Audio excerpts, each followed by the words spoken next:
Thank you, Chairman. What plays out here in this room with Supreme Court nominations is often driven and directed in other places.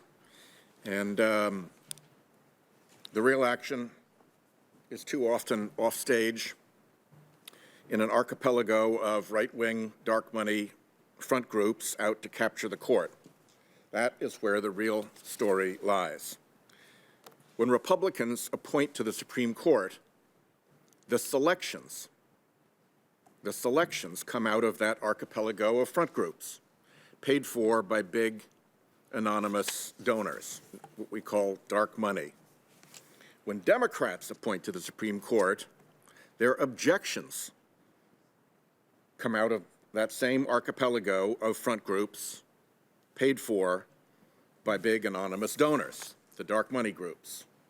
We have heard a lot about judicial philosophy during the course of this.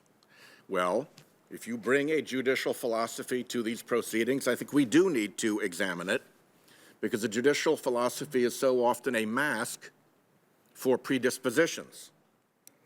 Originalism works very nicely for you if you'd like to look back before the civil rights movement in making decisions about civil rights. Originalism works very well for you if you'd like to look back before industry regulation at a time when there was no industry big enough to regulate and serve the interests of corporate deregulation. And originalism works very well for you if you want to return to old social norms that society has moved beyond. So let's not pretend that a judicial philosophy is a neutral thing. It is a tool, and when a judge says he or she has one, it's worth looking into. But that doesn't mean you have to have one.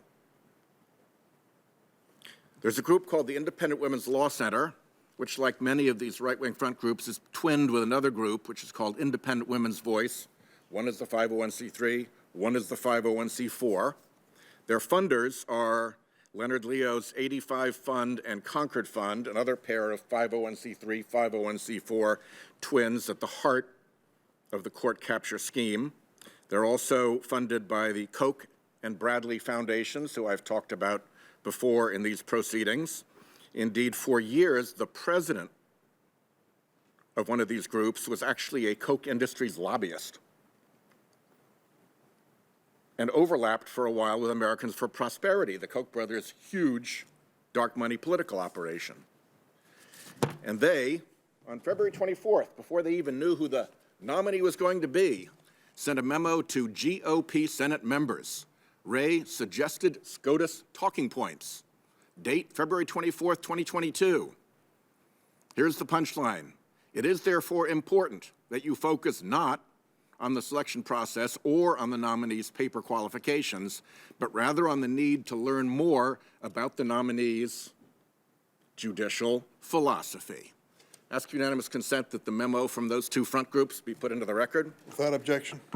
The other theme we hear a lot about is how this judge was going to be dangerous for children.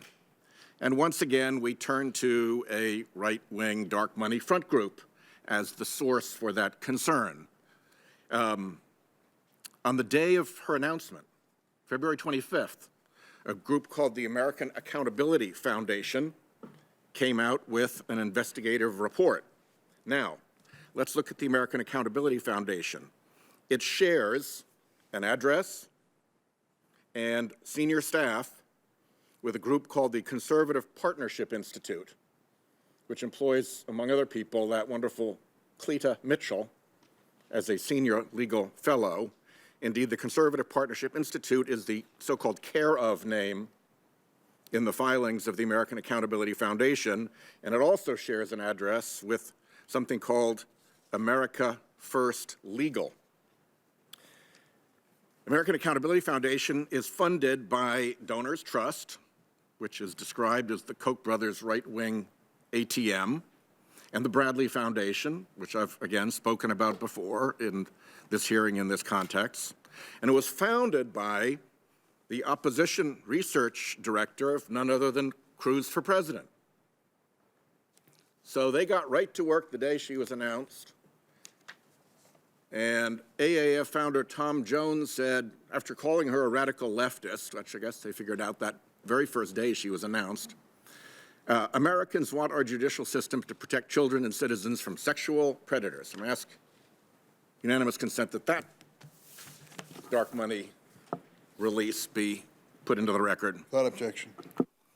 So the continuing problem of these outside groups that are funded by huge interests that hide who's behind them and that exert control when Republicans are in charge in the selection of the nominees and when Democrats are in charge in the objections to the nominees is something that I think needs to be brought to the surface. So I wanted to make that point with those two arguments. I'd also like to point out, just because I've been a prosecutor and seen some of this stuff, and spoken to Rhode Island judges, federal judges about this, I'm told that the two most disfavored guidelines in the entire sentencing scheme are the crack powder cocaine disparity and the pornography possession guidelines. And that's widely accepted throughout the judiciary, which we've heard from many other members of the judiciary.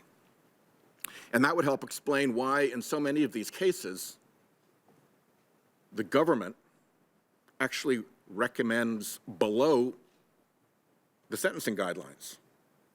The government, which usually is making the harshest sentencing recommendation, is actually recommending below the sentencing guidelines. It's hard to fault a judge for a sentence below the sentencing guidelines when the harshest participant in the courtroom, the government, is recommending below the sentencing guidelines. And as those of us who've been there know, every judge faces three data points in a sentencing hearing. One is the position of the government. The second is the position of the defense. And by the way, in our system of justice, a judge is pretty much honor-bound to give fair consideration to the recommendation of the defense. You can't rule out the defense's recommendation just because they're representing the defendant. They're entitled to an honest consideration of their views. And then there's the probation office, which serves the court and makes its own recommendation based on an exhaustive personal review of the defendant, of the family, of the victims, of the circumstances, and comes up with a sentencing recommendation. And when you look at all three of those data points that a judge has to face, and when you look at the widespread acceptance of the fact that this particular sentencing guideline is widely thought across the judiciary to have a serious problem with it, and you actually look at where these sentences fall in that actual matrix, there is nothing to see here. This is all part of what was cooked up by the former opposition research director for one of our colleagues, this dark money funded American Accountability Foundation. With that, I think it's unfortunate what she had to go through. I think what's really unfortunate is whoever's behind all this nonsense doesn't just stand up and show who they are. Admit it. Show who wrote the check to the Judicial Crisis Network for $15 million or $17 million. It's a pretty big check to write. Who wrote that check to get the ads up on the air for Kavanaugh? Who wrote that check to get the ads up on the air for Gorsuch? Who wrote that check to get the ads up on the air for Barrett? And what business did they have before the court that caused them to write checks that big? That is a mystery that we need to solve. There's been a lot of criticism of dark money on all sides of the panel here during the course of this discussion. Well, everybody's going to have a nice chance to prove it in the months ahead when we bring up the Disclose Act for a vote, and we're given the opportunity to get rid of this poisonous stuff for once and for all. Thank you, Chairman.